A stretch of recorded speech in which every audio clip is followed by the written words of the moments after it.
Hey everyone, welcome back to D&D Daily English. I'm Dan, and as always, I'm here with my co-host, Daphne. Today, we're talking about something that's been all over the tech news.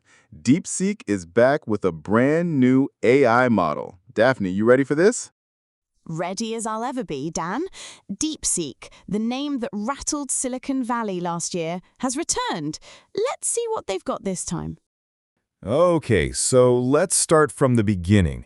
DeepSeek is a Chinese AI company based in Hangzhou. Last year, they released a model called R1, and that model was a really big deal. It performed almost as well as the best American AI models, but apparently cost much less to build. That was a huge shock to the industry. It really was. American AI stocks dropped after R1 was released because investors started asking, wait, do we really need to spend billions building data centers if China can do this for a fraction of the price? It raised some uncomfortable questions. Exactly. And now DeepSeek has released a preview of their next model, called V4. This new version has stronger reasoning abilities, which means it's better at thinking through problems. It also has what they call agentic abilities. That's a word worth learning today. Agentic means the AI can act on its own, autonomously. So instead of just answering a question, it can take actions, like writing computer code or completing a task step by step, without you guiding every move. Right. Think of it like the difference between asking someone for directions versus handing them the wheel and saying, just drive me there. Agentic AI takes the wheel. And V4 also handles tokens more efficiently. Tokens are the small pieces of information that AI uses to understand what you're saying. More efficient token processing means the AI can handle longer, more complex conversations. Now, one important question is, will V4 shake up the markets the way R1 did? And analysts seem to think the answer is probably not. Yeah, that's the interesting part.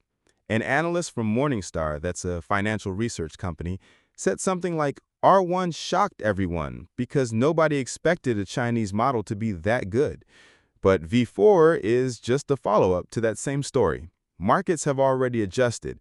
They already know Chinese AI is competitive and cheaper. So this time, the reaction is likely to be much smaller. Which makes sense, really. You can only be surprised once. After that, it's simply the new normal. And that itself tells you something important. Chinese AI is no longer considered an outsider. It's a genuine competitor. And one big reason DeepSeek has been able to grow so fast is their open source strategy. So open source is another key term today. It means anyone can use, study, or build on their model for free. Most top American models like ChatGPT or Claude are not open source.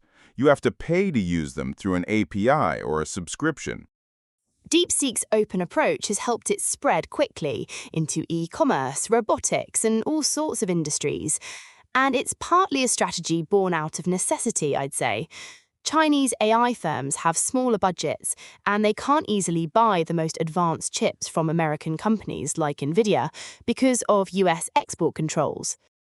Export controls, that means the U.S. government has rules blocking the sale of certain high-tech chips to China, so DeepSeek had to work with Chinese chip makers instead. For V4, they partnered with Huawei, the big Chinese tech company. Huawei provided what they call supernode technology, basically combining lots of their own chips together to create enough computing power. And that's actually rather significant.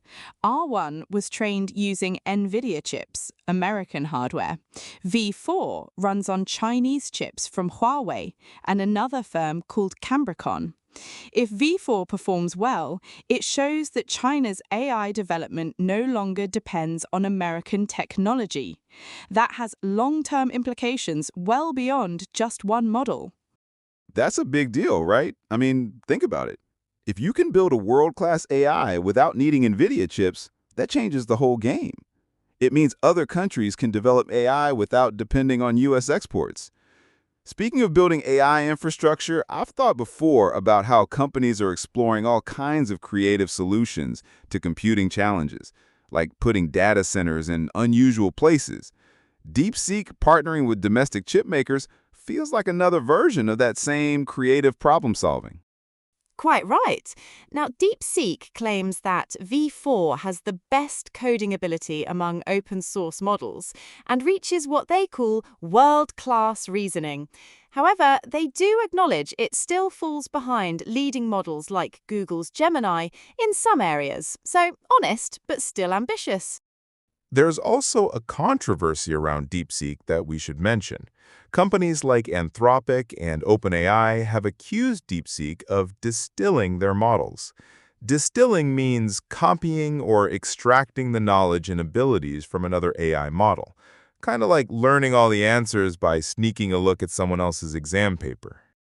And the White House has also weighed in. A senior science and technology official accused foreign companies, without naming DeepSeek directly, of running large-scale campaigns to distill American AI models. So the political pressure is mounting alongside the technical competition. It's a complicated picture. On one hand, DeepSeek is genuinely impressive. On the other, there are real questions about how they got there so fast. CNN reached out to DeepSeek for a comment, but hadn't heard back at the time of the report. So, to summarize, DeepSeek's new model V4 is more powerful, runs on Chinese chips, and is open source. It probably won't shock the markets the way R1 did, but it continues to signal that China is a serious force in global AI. Well said. And for our listeners, today's key words were unveil, reasoning, agentic, open source, token, distill, export controls, and domestic. Try to use one of those in a sentence today. That's a great way to practice.